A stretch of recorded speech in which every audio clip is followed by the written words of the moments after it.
السلام علیکم ویورز، میرا نام عطاء الرحمن اور آپ دیکھ رہے ہیں عطاء بخاری یوٹیوب چینل۔ قرآن کریم کی مسلسل ایکسپوزیشن کے سلسلہ میں آج ہم سورہ النساء کی آیت نمبر 9 کی ایکسپوزیشن کریں گے۔ اس آیت میں سرپرستوں کے متعلق ہدایات دی جا رہی ہیں کہ ان کا بیہیویئر ایٹیٹیوڈ کیسا ہونا چاہیے، ان کو کس طرح سے بیہیو کرنا چاہیے۔ تو شروع کرتے ہیں۔ کیا یہ رہا ہے کہ وَلْيَخْشَ الَّذِينَ، اور چاہیے کہ وہ سرپرستی کرنے والے لوگ ظلم و ناانصافی سے ایسے ڈریں۔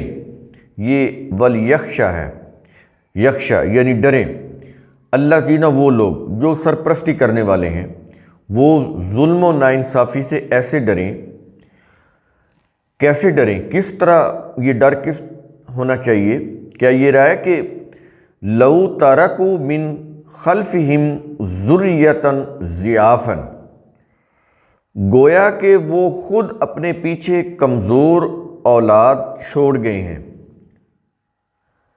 تو یہ سرپرستوں کو کہہ رہا ہے نا کہ جن کی سرپرستی میں یتیموں کا مال ہے، یتیم ان کی سرپرستی میں ہے اور ان کا مال اس کے اوپر وہ سرپرست ہیں، تو یہ ان کو ہدایات دی جا رہی ہیں، ضابطہ اخلاق دیا جا رہا ہے کہ وہ ڈریں سرپرستی کرنے والے لوگ، اور اس طرح سے ڈریں، وہ یہ سمجھیں کہ یہ جو یتیم بچے ہیں یہ ایسا ہی کہ جیسے تم اپنے پیچھے اپنی کوئی اولاد چھوڑ گئے ہو، وہ ناتواں بچے ہوں، کمزور ہوں، تو تمہیں کتنی فکر ہوگی ان کی، کتنا احساس ہوگا ان کے لیے تمہارے دل میں۔ تو کہتا ہے تم بھی ان یتیموں کے لیے ایسا ہی سوچو، یہ تمہارے ہی بچے ہیں۔ پیچھے کہا ہے نا کہ تمہاری اصل ایک ہے، تم ایک برادری ہو، تو آپس میں فرق نہ ڈالو، تم سب برابر ہو۔ تو یہاں پر یہ چیز کہی جا رہی ہے، گویا کہ وہ خود اپنے پیچھے کمزور اولاد یعنی ناتواں بچے چھوڑ گئے ہوں، تو اس میں تو پھر انسان کتنا ڈرتا ہے ان کے معاملے میں، ان کو یہ کچھ نہ ہو جائے، ان کے ساتھ یہ ظلم نہ ہو جائے، یہ زیادتی نہ ہو جائے، کہیں ان کے ساتھ یہ کوئی مشکلات پیش نہ آ جائیں۔ کتنا احساس ہوتا ہے دل کے اندر، کتنا ڈر ہوتا ہے۔ کہتا ہے اس طرح کا ڈر ہونا چاہیے جیسے تمہیں اپنی اولاد کے متعلق ڈر ہو۔ اور آگے کہہ رہا ہے خافوا علیہم، اور وہ ان پر خوف کھاتے ہیں کہ کہیں ان بچوں سے کوئی ظلم و زیادتی ناانصافی نہ ہو جائے۔ خافوا علیہم، جیسے تم اگر تمہارے بچے کہیں کوئی ناتواں ہوں، کمزور ہوں، پیچھے رہ جائیں، تو تم کتنا خوف کھاتے ہو کہ کہیں ان پر کوئی ظلم زیادتی ناانصافی نہ ہو جائے۔ تو ایسے ہی تم ان کے متعلق بھی سوچو، ان کے متعلق بھی ڈرو کہ کہیں ان کے ساتھ کوئی ظلم اور زیادتی نہ ہو جائے، تمہارے ہاتھوں یا کسی اور کے ہاتھوں۔ کہتا ہے یہ احساس تمہارے اندر ہونا چاہیے۔ یہ جو سرپرستی کرنے والے لوگ ہیں ان کو کہا جا رہا ہے۔ اور آگے کہہ رہا ہے فَلْيَتَّقُوا اللَّهَ۔ اب یہ دیکھیں یہ لفظ بار بار آ رہا ہے، اس لیے ہم یہ کہتے ہیں کہ اس لفظ کے مفہوم کو آپ اچھی طرح سے ذہن نشین کر لیں۔ یہ بار بار لفظ آئے گا اور ہم بار بار اس کی وضاحت کرتے چلے جائیں گے، لیکن آپ ذہن میں رکھ لیں، کیونکہ تقویٰ کا معنی بڑا ہی غلط بیان کیا جاتا ہے کہ جو پھٹے پرانے کپڑے پہنے ہوں، ایسے کوئی کسی کونے خدرے میں اللہ اللہ تسبیح لے کے اللہ اللہ کر رہا ہو، کوئی ورد وظائف کر رہا ہو، لوگ آ کر اس کو کھانا دے جائیں، میلے کچیلے کپڑے ہوں اس کے، کوئی اس کی معاشی طور پر انتہائی تنگ دست ہو، تو یہ ہم اس کو کہتے ہیں کہ یہ اہل تقویٰ ہیں۔ بالکل یہ غلط ہے، قرآن کے خلاف ہے یہ۔ تو یہ تقویٰ متقی لوگ جو ہوتے ہیں ان کے متعلق آپ سمجھ لیں، جس کا ترجمہ انہوں نے پرہیزگاری کیا ہوا ہے یا پرہیزگار لوگ کیا ہوا ہے، بالکل یہ قرآن کے خلاف ہے یہ۔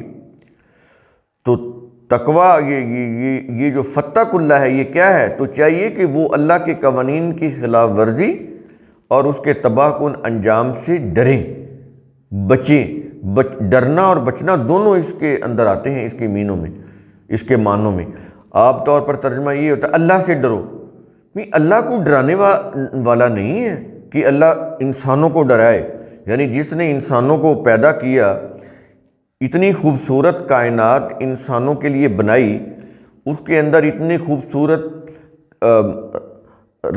رنگا رنگ کے پھول اور اتنی خوشبوؤں والے پھول اس نے پیدا کیے، اتنے خوبصورت پہاڑ، آبشاریں یہ پیدا کی، ہریالی پیدا کی، انسانوں کے لیے رزق پیدا کیا، وہ انسانوں کو کیوں ڈرائے گا؟ اللہ ڈرانے کے لیے نہیں ہے۔ ڈرنے کی جو چیز ہے وہ یہ ہے کہ جو اللہ کے قوانین ہماری بہتری کے لیے ہیں، اگر ہم نے ان کو فالو نہ کیا، ان کی خلاف ورزی کی، ان کے خلاف اپنا کچھ سیاسی معاشی نظام بنایا، تو اس سے ہم ڈریں کہ ہم تباہی سے دوچار ہو جائیں گے۔ یہ جو احساس ہے، یہ جو ڈرنا ہے اور اس تباہی سے جو بچنا ہے، یہ ہوتا ہے تقویٰ۔ تو یہ معنی آپ نے اپنے دماغ میں ذہن نشین کر لینے ہیں۔ اور آگے کہتا ہے وَلْيَقُولُوا قَوْلًا سَدِيدًا، اور ایسے معاملات میں چاہیے کہ وہ بالکل صاف سیدھی بات کریں۔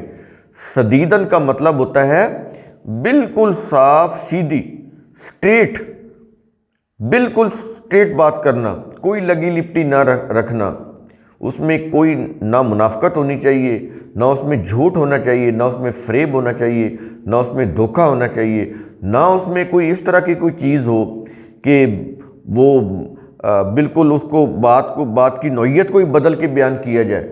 ایسی کوئی بات نہیں کرنی جس سے اگلا دھوکہ کھا جائے۔ تو کہتا ہے کہ قولاً سدیداً کہہ رہا ہے کہ بالکل صاف سیدھی بات کرنی ہے یہ، اور ایسے معاملات میں چاہیے کہ وہ بالکل صاف سیدھی بات کریں، کسی قسم کی اس کے اندر غلط بیانی نہیں ہونی چاہیے، ایسی کوئی اس کے اندر نہیں ہونی چاہیے چیز کہ جس سے اگلے کو دھوکہ ہو جائے اور آپ اپنا کوئی وقتی فائدہ اٹھا لیں، یہ نہیں ہونی چاہیے۔ سیدھی بات کہو، صاف بات کہو، وہ بھلے اس سے تمہیں کو فائدہ نہ بھی ہو بظاہر۔ تو کہتا ہے کہ یہ چیزیں بڑی ضروری ہیں، اور یہاں پر تو قرآن کریم جو ہے یہ جو جتنے بھی ضابطہ اخلاق پیش کر رہا ہے، ایک ایک انسانیت کے فائدے کے لیے، اس میں اللہ کا تو وہ اپنا کوئی فائدہ نہیں ہے۔ قرآن کریم کے اندر جتنا کچھ بھی کہا گیا ہے وہ سب کا سب انسانوں کی بہتری کے لیے ہے، لیکن یہ گائیڈنس ہے، یہ اس وقت فائدہ مند ہوگی جب اس کو سمجھا جائے گا۔ میں جو آپ کے سامنے بار بار اس کو ایمفیسائز کرتا ہوں کہ اس قرآن کو آپ سمجھیں، تو یہ اس لیے کہ جب تک آپ اس کو سمجھیں گے ہی نہیں، آپ کو پتہ کیسے چلے گا کہ قرآن کا میسج کیا ہے جو سراسر انسانیت کی فلاح کے لیے ہے۔ اس لیے قرآن کریم کی جو ٹرانسلیشن ہم مرتب کر رہے ہیں، اس میں کسی قسم کا کوئی ریلیجس اسپیکٹ نہیں ہے۔ ہر طرح کی ریلیجس جتنی بھی روایات ہیں، جتنی بھی تھنکنگ ہے، اس سے بالکل علیحدہ کر کے قرآن کی جو عربی لغت اور محاورہ ہے اس کی روح سے ہم آپ کے سامنے وہ ٹرانسلیشن لے کر آ رہے ہیں۔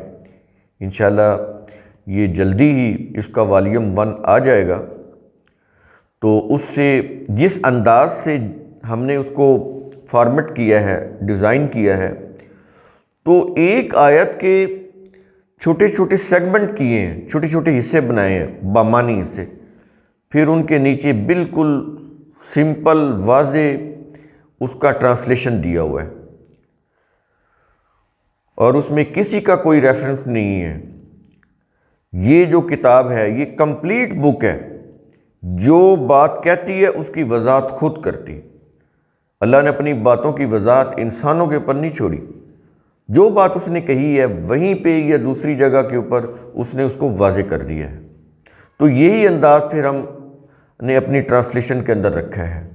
اس میں یہ نہیں کہ فلاں امام نے یہ فرمایا، فلاں مفسر نے یہ فرمایا، یہ نہیں ہے اس کے اندر جو عربی لغت اور محاورہ ہے، کیونکہ قرآن نے کہا ہے قرآناً عربیاً لعلکم تعقلون، قرآن، عربی زبان اور عقل، یہ 3 چیزیں بنیادی قرار دی ہیں قرآن کو سمجھنے کی، اسی کی روح سے یہ ٹرانسلیشن کی گئی ہے۔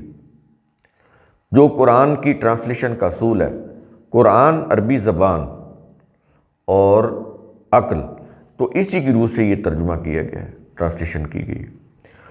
تو قرآن کریم کا اصول ثم تتفکروا، اس کی روح سے آپ خود بھی سوچا کریں، سمجھا کریں، غور و فکر کیا کریں۔ شکریہ۔